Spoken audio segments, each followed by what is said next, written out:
Hi there, and welcome to this episode of Consciousness Motherfucking Empowerment. Here, we talk about consciousness and how to reach your fucking dreams. Welcome. We're going to go over the Edinburg lectures on mental science, part 2. I call it part 2 because I'm going to go over the second part of chapter 5. Part 2 of chapter 5. Further considerations regarding subjective and objective mind. Okay.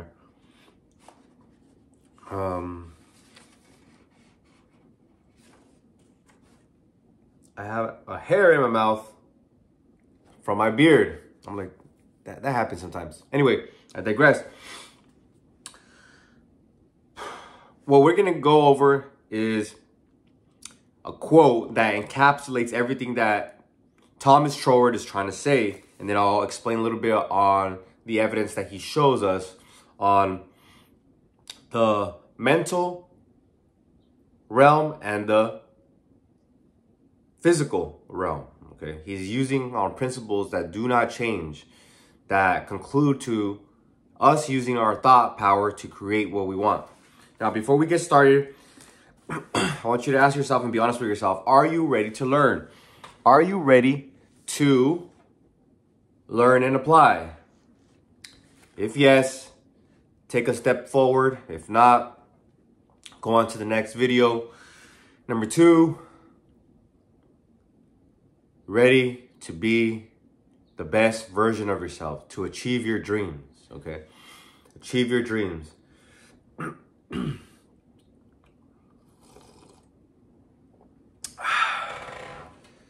All right. Here is, for some reason, see how our mind works? It kind of completes our thoughts.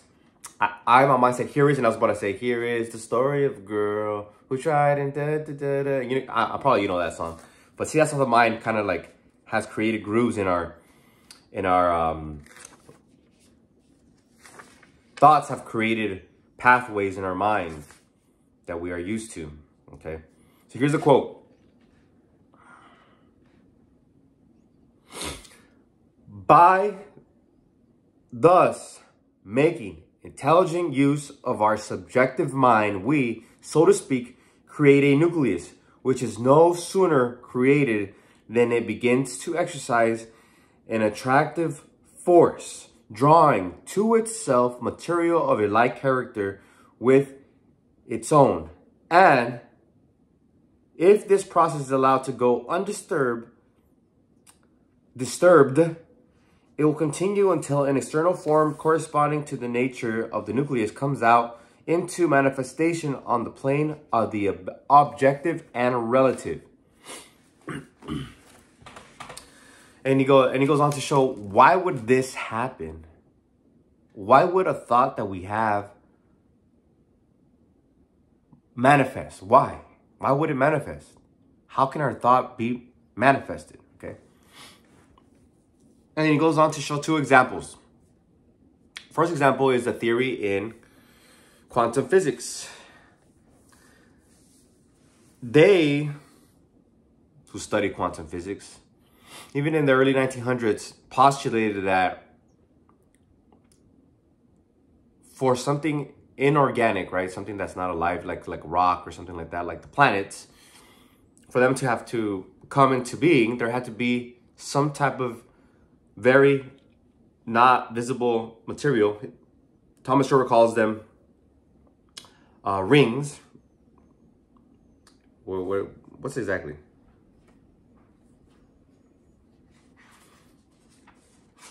I think he calls them spiral rings. Vortex rings.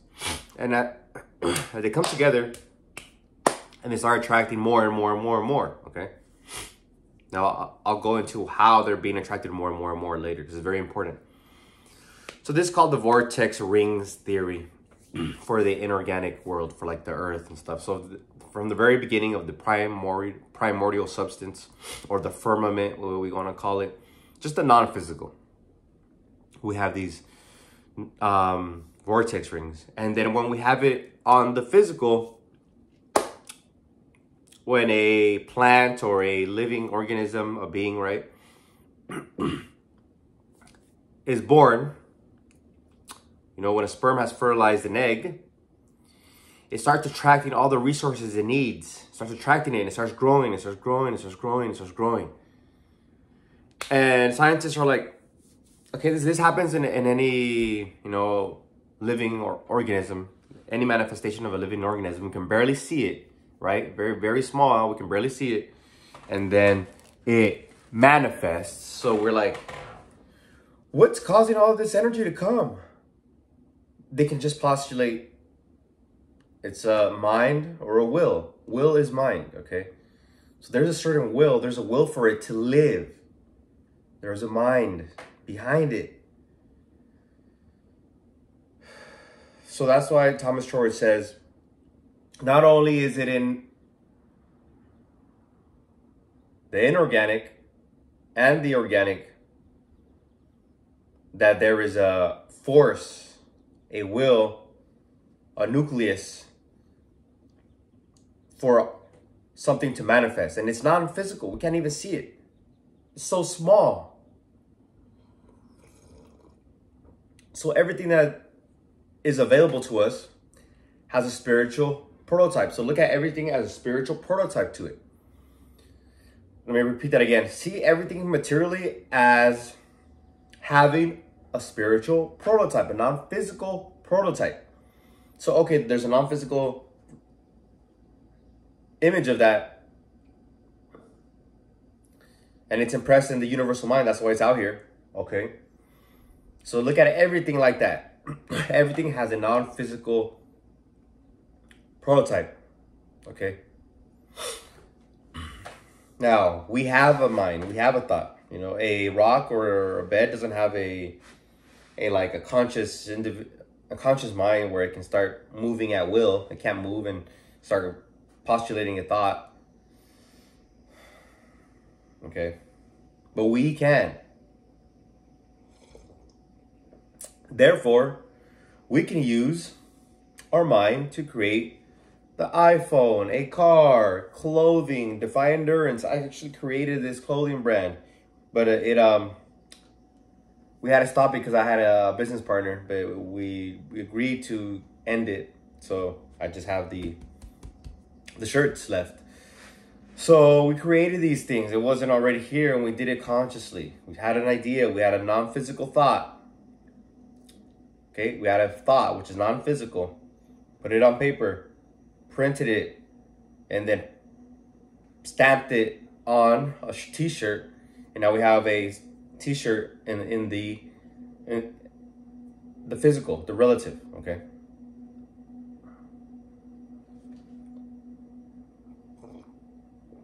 So Thomas Troward, very important.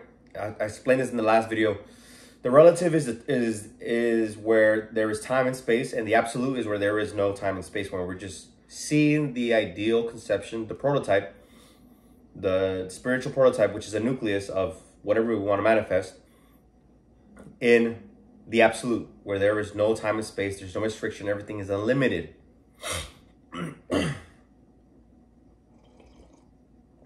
So that is what he is explaining in this part 2 of chapter 5 that I went over. Now, if you're following along with me, this is going to make a lot of sense. I'm going to skip over to chapter, I believe it's 6, chapter 6 or something like that. 1x is 9, chapter 9. So we're going to chapter 9. We're skipping chapter 9. On the next video, I'm going to go on to chapter 6, but because this is very important, we're here to talk about results. Okay, you've been following me. We've been talking about Neville Goddard. We've been talking about different people, different ways to manifest, but it's all using the mind. It's all using the mind, which is different techniques that are out there. Okay, and this is a way to impress our understanding, because understanding creates faith, and faith creates just relaxation and acceleration and energy, and because you know what you're doing is the right way to do it. Fear is the opposite. Fear comes from ignorance, when you're fearful of the external and things that are going on in your mind as well. So understanding allows for faith. Faith allows for acceleration, relaxation, and manifestation. Okay, ignorance, when you don't study this information, so you don't study wisdom, you don't study the law of attraction, manifestation, you become fearful. Okay, ignorance turns into fear.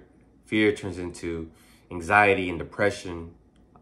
Laziness, idleness turns into paralyzation, turns into death. Okay, so you're here because you're going upward towards life. Okay, hence the next chapter is on growth, the principle of growth, how that attraction, the law of growth, the attraction, once we have a nucleus, we're bringing that into fruition. All right. So here, I'm going to end it with this quote here. It's a pretty long quote. I'm going to copy and paste it down here. So look at it. You can hear it, read it, and hear it as I am saying it. It's very important. All right. If you want, you can pause this right now, go get your coffee, get a piece of paper or what have you, or whatever you want, just something big is coming to you right now. All right, ready. Quote, to get good results, we must properly understand our relation to the great impersonal power we are using. It is intelligent, and we are intelligent. And the two intelligences must cooperate. We must not fly in the face of the law by expecting it to do for us what it can only do through us. And we must, therefore, use our intelligence with the knowledge that it is acting as the instrument of a greater intelligence. And because we have this knowledge, we may and should cease from all anxiety as to the final result. In actual practice, we must first form the ideal conception of our object with the definite intention of impressing it upon the universal mind. It is this intention which takes such thought out of the region of mere casual fancies, and then affirm that our knowledge of the law is sufficient reason for a calm expectation of a corresponding result, and that therefore all necessary conditions will come to us in due order. We can then turn to the affairs of our daily life with the calm assurance that the initial conditions are either there already or will soon come into view. If we do not at once see them, let us rest content with the knowledge that the spiritual prototype is already in existence and wait till some circumstance pointing in the desired direction begins to show itself. It may be a very small circumstance, but it is a direction and not the magnitude which is to be taken into consideration. As soon as we see it, we should regard it as the first sprouting of the seed we have sown in the absolute, and do calmly and without excitement whatever the circumstances may seem to require. And then later on, we shall see that this doing will in turn lead to further circumstances in the same direction until we find ourselves conducted step by step to the accomplishment of our object. In this way, the understanding of the great principle of the law of supply will, by repeated experiences, deliver us more and more completely out of the region of anxious thought and toilsome labor, and bring us into a new world where the useful employment of all our powers, whether mental or physical, will only be an unfolding of our individuality upon the lines of its own nature, and therefore a perpetual source of health and happiness, a sufficient inducement surely to the careful study of the laws governing the relation between the individual and the universal mind. End quote. That is one of the most powerful quotes we can read. Why? Because it goes over the operations of thought and the process to materialize our thought.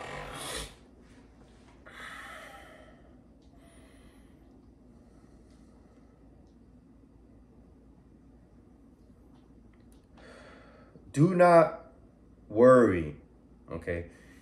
And the way you do not worry is by continuously studying Thomas Troward, Neville Goddard, my YouTube channel. Information that's going to remind you of the thought power that we have. Okay? And it's very important. That was a very important thing that he shares of not being anxious and not being fearful, because that is going contrary to faith and expectation. And you must have that faith and expectation in the universe to have your goal, to manifest your goal. There's a quote in the Bible. All right, man, I gotta put this down. I can't move. My cat's on me. I'm gonna. It's the New Testament quote. All things whatsoever ye pray and ask for, believe that ye have them, ye have received them, and ye shall have them. And this is what how Thomas Troward says it is. Quote, this is nothing else than a concise direction for making use of the creative power of thought by impressing upon the universal subjective mind the particular thing which we desire as an already existing fact. Because we know that we have a spiritual prototype or a thought nucleus of what we want in our mind, because we have it already. We know that it's ours, okay? We know that it's ours. So we believe that we received it already. And believing that you received it, you will have it. Meaning it'll manifest physically. You will not only have it spiritually, you will have it physically. Because we manifest twice. The first time is when we have it in our mind. And then we continually impress it in the subconscious mind, okay? Or the subjective mind. And then when it starts to sprout, steps, sproutings will come up. The steps will come, the hunches, the people, the resources, things will start manifesting. Oh shit, that's it. I gotta go to that. Knowing that all we need is our thought power, we let go of the lack of limitation, okay? We let go of the lack of limitation and we move towards it fearlessly, meaning with faith. Fearless and with faith. And then when you do this, you're going to feel like when your logical mind starts coming in, it may come in, you may not. You'll be like, what the heck? You're like, I'm kind of cuckoo doing this. But then you just do it and it manifests. Okay, and it manifests. Okay. This was a powerful fucking episode. Okay. Faith is the opposite of fear. It's just feeling positive, feeling negative, and expecting something negative versus expecting something positive. So a good way to stay on the positive side is gratitude, being grateful, and recognizing God. Gratitude and recognizing God, and then God protects you. You can do that in many ways. You can just, do affirmations. God's long arm of love and protection surrounds me. See, I already got relaxed with that. I feel like, oh yeah. Gratitude, just riffing off what you're grateful for. Boom, I'm grateful for my apartment. I'm grateful for my studio lights. I'm grateful for my chair. I'm grateful for my apartment, my bed, my cat. Okay, that's gratitude. Faith, just having faith, and then what good you see is going to manifest. And having faith in God, that God is going to create that for you, because you know the operations. You know the intelligence. You know the intelligence of the subjective mind and your intelligence. You're working together. So you recognize God, you're working together. You just feel good. And only the good things are going to come. And knowing that you're feeling good, that's your attraction set point. So as long as you're feeling good, you're attracting good things into your life. So constantly just changing your emotional levels. Constantly a game of shifting your emotions. Okay. Faith in God. It's having faith in your thought. And just understanding faith in the laws of the mind and of nature. Mind and will. And I want to end it with a poem by James Allen. Mind is the master that molds and makes. And man is mind. And evermore he takes the tool of thought and shaping what he wills. 1,000 joys, 1,000 ills. He thinks in secret, and it comes to pass. Environment is but his looking glass. Make sure to like, comment, and subscribe. If somebody came to mind, share it with him. If this resonated, just put a fire emoji below. Okay? Until next time, I love you. Peace.